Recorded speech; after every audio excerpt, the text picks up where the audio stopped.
Hi, everyone. Thank you so much for joining us for another edition of Adam Interviews. Today's a special one. We are going to be interviewing the two candidates for Rochester Mayor today.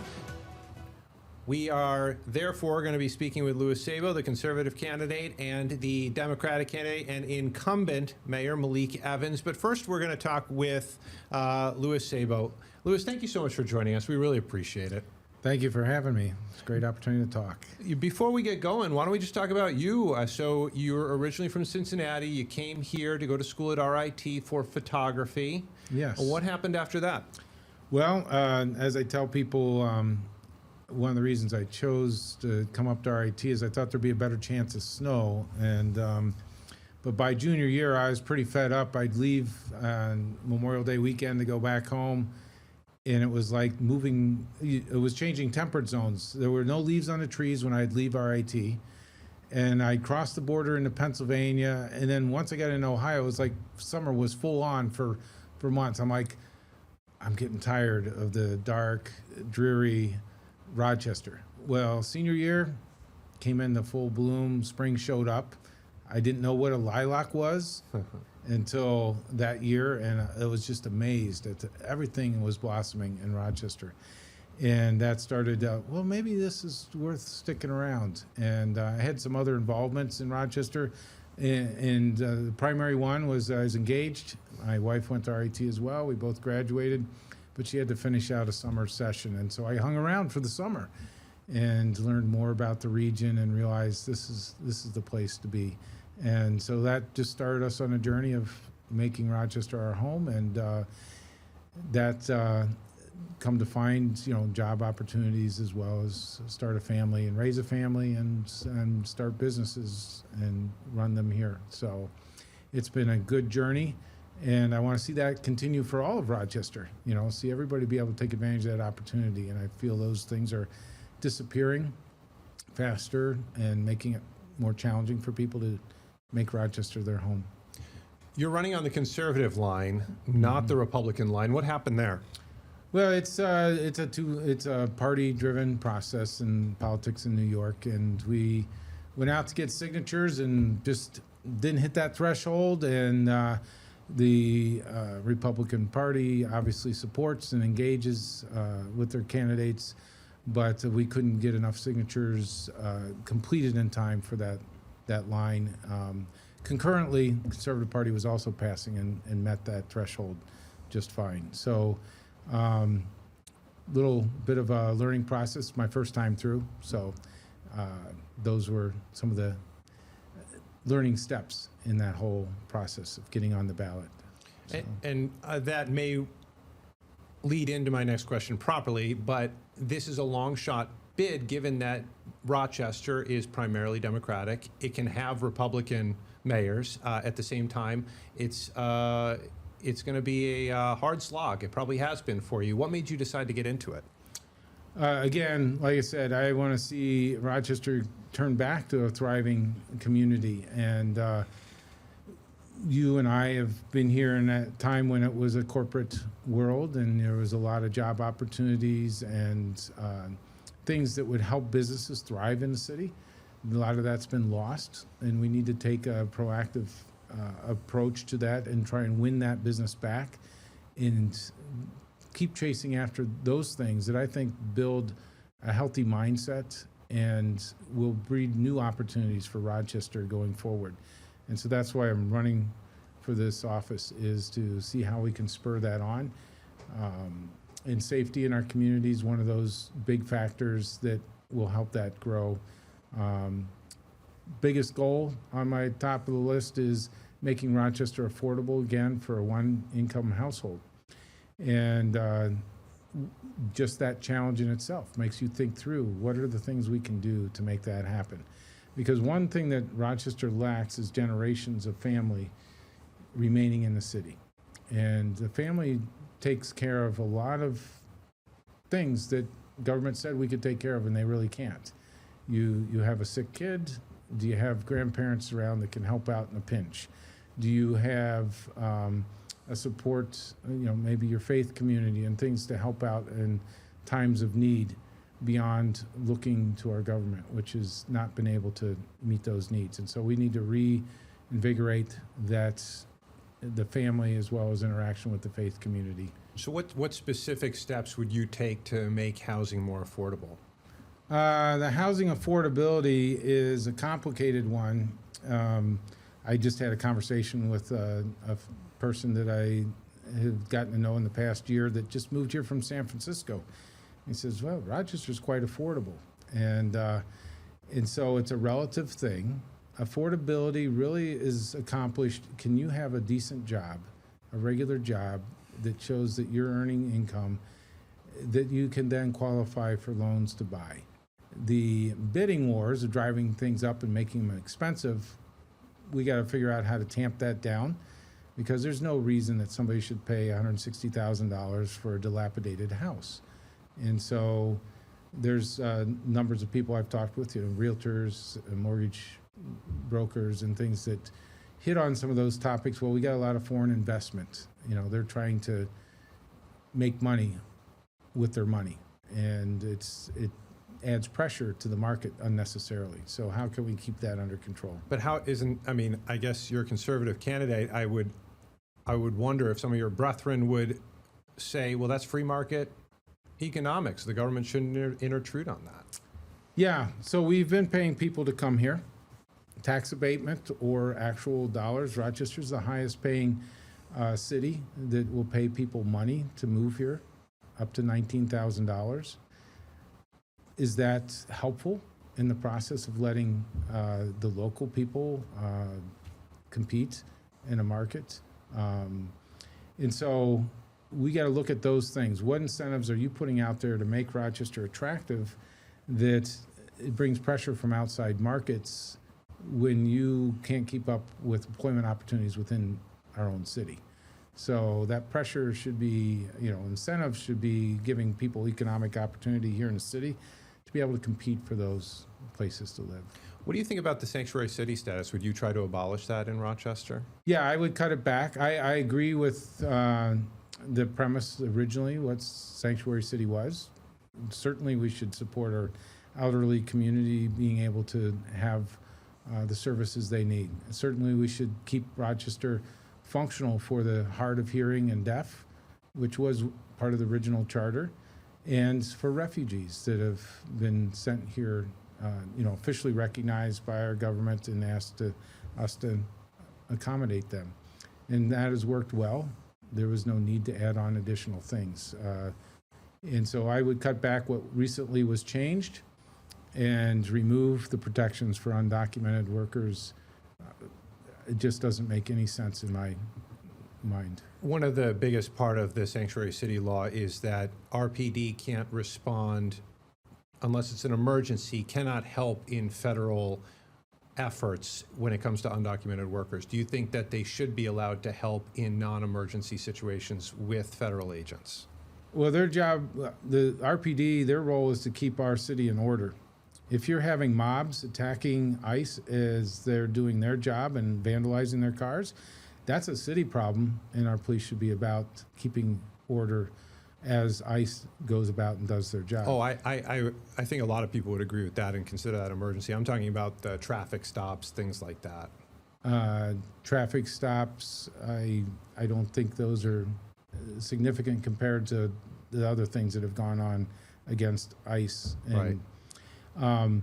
There's interesting insight in as to why it has to be more of a public acquiring of undocumented workers, because they've refused to cooperate in the judicial process or even in local immigration, passing information to ICE. And so it's brought it in a Supreme Court decision under the Obama administration said it's solely the responsibility of the federal government to determine immigration status. So it is their job to do, and we need to make that job capable, we need to make it hospitable for them to do their job.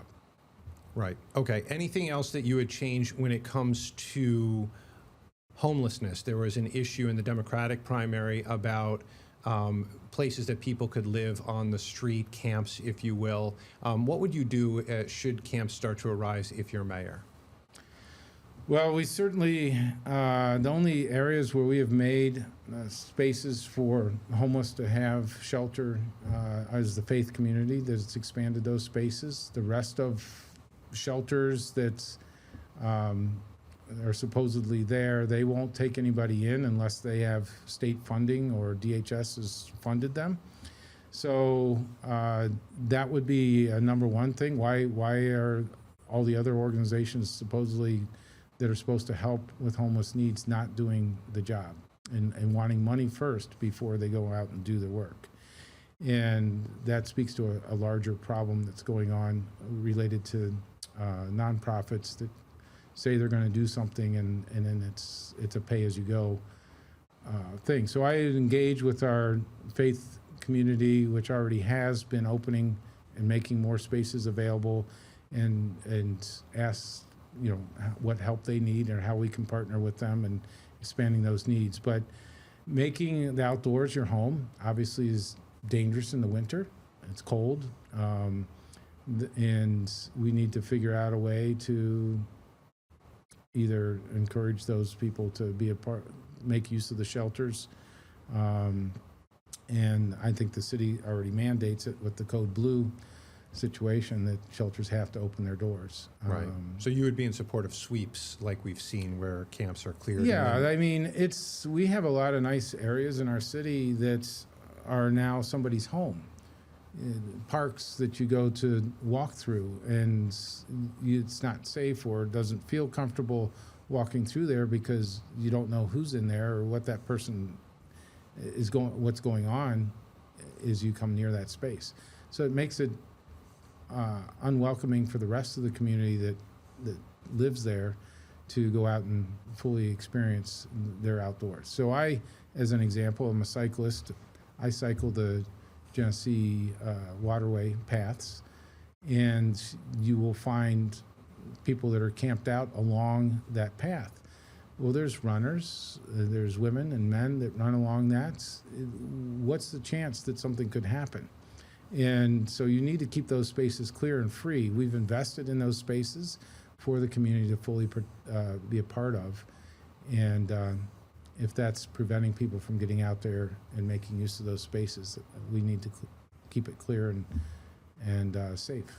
Would you welcome National Guard from out of state or federal forces into the city if the Trump administration decided to send them here?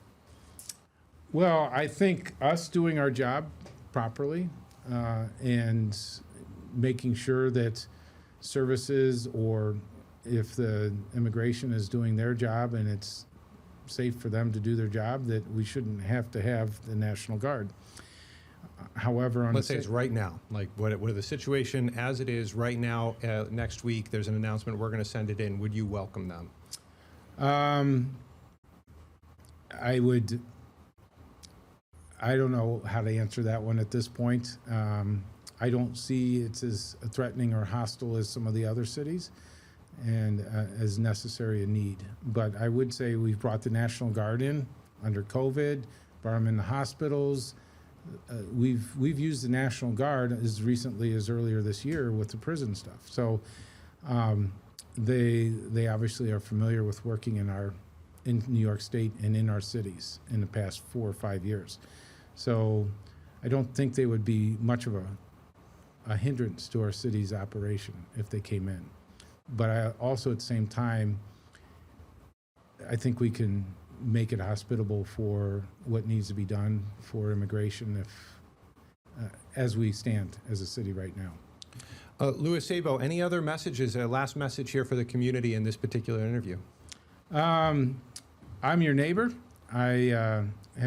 It's been my home. Rochester's been my home, and my family has been raised here in the city, as well as I've started and run 2 businesses in this city and continue to.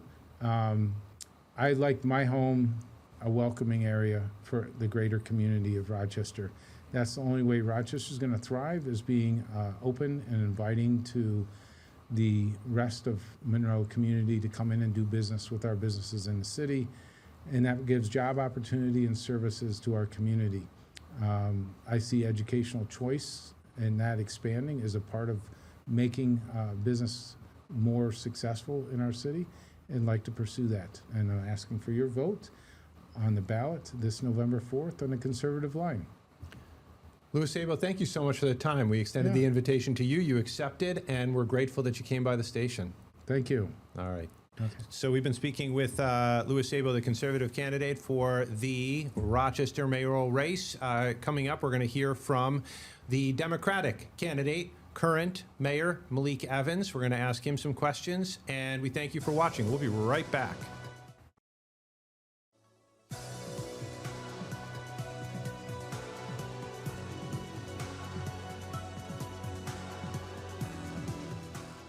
Hi, everyone. We are joined by Rochester Mayor Malik Evans, the Democratic candidate for mayor.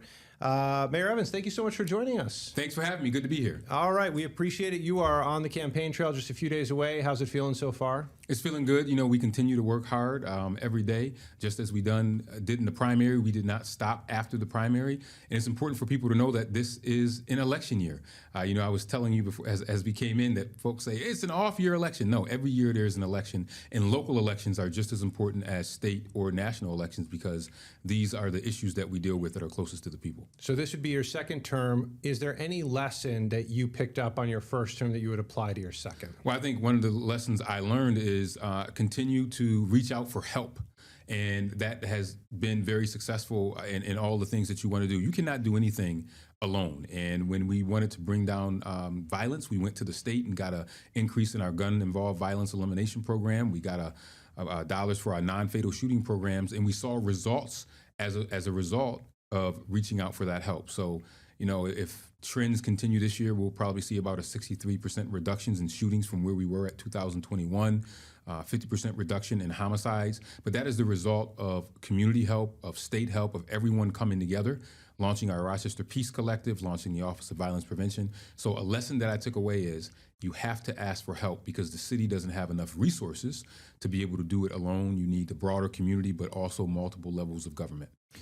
Speaking of levels of government, the federal government suing the city because of the sanctuary city policy.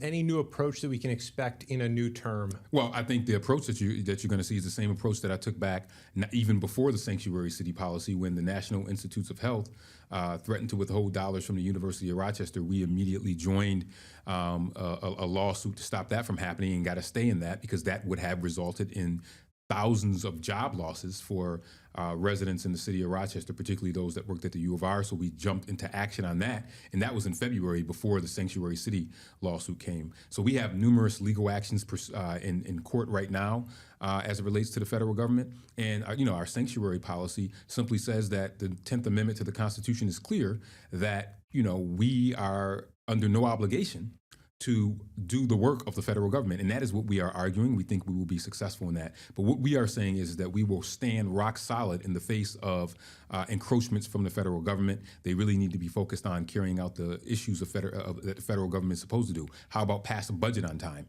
How about making sure that individuals that receive SNAP, which, by the way, is more than 100,000 people in Monroe County, more than 50,000 in the city of Rochester, that they fulfill those types of obligations and stop worrying about how we're running our city. Speaking of what I think you would call encroachment, others would say it's law enforcement. We're seeing the Trump administration send National Guard members into cities, and he's saying maybe even more than National Guard at some point. Should he try to do that to Rochester, what would be your response? My response will be the same response that we've had anytime the federal government continues to not understand the role that they're supposed to play, and when they go against the Constitution, we would go to court. And that has been what I have done. It has been what I've done consistently, and we've been successful at some elements. Some things we've been able to be successful on. Our EPA lawsuit that still continues to work its way through the court system. We'll see how we end up there. But we go to court. I'm not one of these people that stands on the top of the corners and yell and scream. I believe in getting action.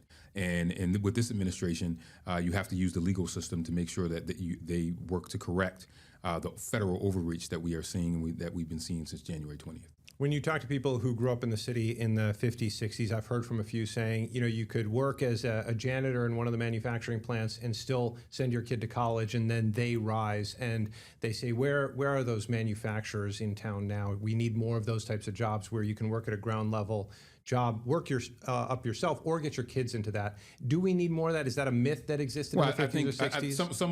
Some of it's nostalgia. You know, Rochester is good at this nostalgia where I call it the Uncle Rico effect. If you've ever seen Napoleon Dynamite, where he constantly talks about what it was like when he didn't get put into the fourth quarter. Listen, this is now a town of companies. This is no longer a company town. But I will tell you right now, we have thousands of jobs that go unfilled because people lack the basic skills to fill those jobs. One of the things we're going to focus on in our second term, and we've already done this with my workforce unit within the city of Rochester, is making sure that we map out the jobs that exist and how we can get people the skills to be able to fill those jobs. There are jobs in optics, there are jobs in photonics, there are plenty of healthcare jobs, et cetera, that go unfilled, not because the jobs don't exist, but because we don't have people acquiring the necessary skills to fill those jobs. And that is how you create economic opportunity. That is how you increase the number of people reaching the middle class, by making sure that you match the skills with the jobs. There are jobs in welding. There are plenty of jobs in the trades. The average age of individuals in the trades right now is 55 years old. We have to make sure that there are people able to take those jobs and fill them. Customer service is another area. I just left a ribbon cutting where they are training people at a coffee shop on how to have customer service skills, how to have entrepreneurship skills. So we have to do a better job of making sure that we say these are the jobs, and making sure people get the skills necessary in order to get those jobs. And that is going to be a major, major push in the second term, just as it was in the first term. And that's part of our economic empowerment agenda that we talk about. It's why we launched the Mayor's Office of Financial Empowerment as well. You've done several ribbon cuttings on homes, building homes, trying to knock down the affordability issue. And one of your opponents in the Democratic primary said, we're spending way too much on each individual home. Do you think that there's any truth to that? Do you try to limit the amount you're spending on each home going forward in a second administration? Well, again, it's about investment, and some of this is driven by the private sector. We had a robust dollars amount from the American Rescue Plan Act in which we were able to do that. But we believe that you have to do all types of things. There is no silver bullet. And I think that that's what we talked about during the primary, and I'm glad that it actually resonated with voters. I think people sometimes have a little bit of misinformation that they put out there in the heat of politics, but I'm hoping that people can step back and look at our approach. Our approach has been affordable housing. We focused on home ownership, and one of the things we're doing now is looking at modular homes as an alternative that brings down the cost. As you know, we're looking at a pilot program over off of Scioto Street in which we're going to be building dozens of new homes, and if that is successful, we will then do that on other sides of the city. But again, it's the private sector partnering with the public sector in order to build those homes. That's how you do it. But New York State has recognized Rochester's approach to housing, and it's something that we want to continue and will accelerate over the next 4 years.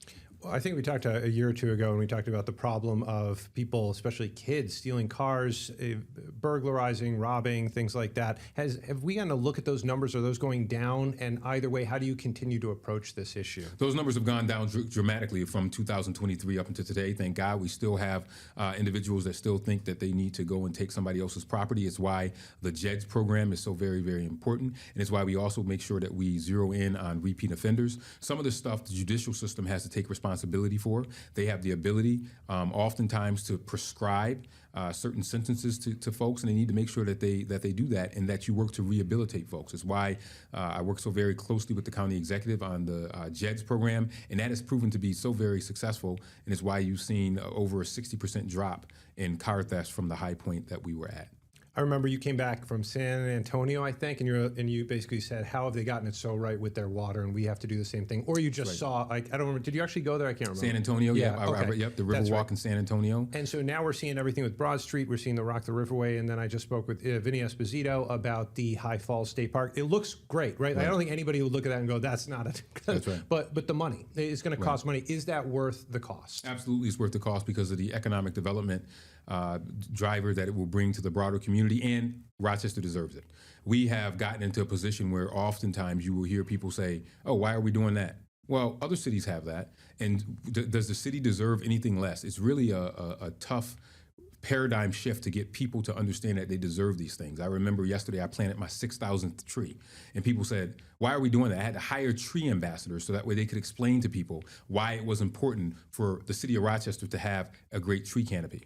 It's why I had to explain to people for us to have a lead pipe program in which we're replacing every single lead pipe in the city, and we're going to replace every one by 2030, and we're almost halfway there. So it's important for people to understand that Rochester deserves the best. And as a resident of Rochester, it helps me to be able to articulate that more so than anybody else, because so many people just expect that Rochester residents, because it's a city, should expect less. So we should expect our park. We should have a phase 2 of the skate park, which we're going to have. We should have a civil rights park, which will be opening up during my second term. A nature park, which is going to be opening up the first couple of months of my second term. So these are all important things, and things that Rochester deserves. Rochester deserves to have a thriving convention center, while at the same time investing in violence prevention, investing in recreation programs, and investing in job training. You can do it all, and I believe that Rochester deserves it all.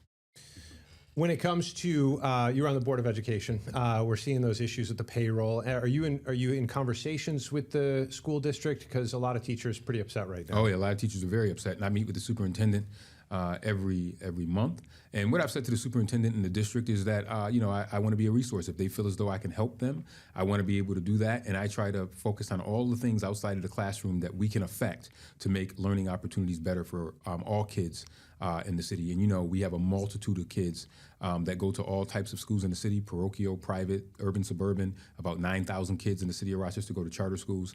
So education is extremely important for us in the city. We need to have a strong educational system in order to make sure that people want to raise their families in the city. And it's up to the city to also be supportive, not just critical, but also to support the efforts of education in the city. It's so easy to identify problems. And one of the things that we've been good at as a country, as a city, is problem identification. Whenever I identify a problem, I try to come up with a solution, and that's what I want to be able to do as it relates to the Rochester City School District as well. Obviously, I see some encouraging signs when it comes to development. Bull's Head, we're seeing banks go in and things like that, making banking more accessible to people. At the same time, we're seeing pharmacies leave. What are you going to do in the second term to try and bring some of that back so people have access to? We'll continue to turbocharge our Rochester Pharmacy Task Force, Rochester Pharmacy Collective. As you remember, we had Walgreens leave in the Southwest, and then immediately we worked with the University of Rochester, and they opened up a new pharmacy in the Southwest. RGH expanded their pharmacy over at St. Mary's, and then we had Trillium Health open up a pharmacy and opened it up to the broader community, and then Jordan Health expanded their pharmacy in the Northeast. So what we are going to do is we are not going to wait for somebody in a cape to come and save us. This is what I said with pharmacies. We will create local solutions, local collaborations in order to fill in the gap for large national retailers that don't give a damn about Rochester. We will create our own solutions in order to fill those gaps and work with partners that want to see Rochester thrive. Do you think you're going to try, or do you want the city council to try to resurrect the bid for downtown Rochester, which is a business investment development issue, and so the businesses or residents will put in money to kind of do what the city might not be doing? Well, I don't know. It depends on what the businesses decide and the individuals that were pushing the bid. Again, remember, a bid is not run by the city. The individuals have to come together and say that this is what they wanted to do. So I want to be clear. It wasn't city council that said, "Hey," you had some members that objected to it. But the individuals that were behind the bid made the decision to say, we want to pause the bid at this time. I will point out that Rochester, New York is one of the only cities in the country that does not have a bid. But remember, we have a High Falls bid, but we don't have a downtown bid. Cleveland has a bid. New York City has New York City has dozens of bids. Batavia has a bid. Canandaigua has a bid. So we're lacking in that area. So you might support it if it met certain criteria. If it met certain criteria, absolutely. All right. Any last messages, Mayor Evan, before I let you go? Well, I think we want to encourage people to get out and vote. I believe that we have made great progress over the last 4 years. We want that progress to continue. But I'm thankful to the voters and the residents of Rochester who have been on this journey with me. I've said it is not about me, but we. It's been the broader community that has been very supportive of the efforts of my administration, and I hope that we can continue to build a positive Rochester, a prosperous Rochester with a hope-filled future for every resident. All right, Mayor Evans, thank you so much for your time. I really appreciate you coming in. And thank you so much for watching the Adam Interviews segment and getting the Rochester First app, and for telling your family and friends about it. It is growing, and we continue to offer more wonderful content that you can only find on the Rochester First streaming app. All right, take care, everyone. Bye. Get the Rochester First streaming app today for everything you love from News 8 on demand, plus exclusive shows you won't see anywhere else. Search ROC and download for free on Roku, Amazon Fire, and Apple TV.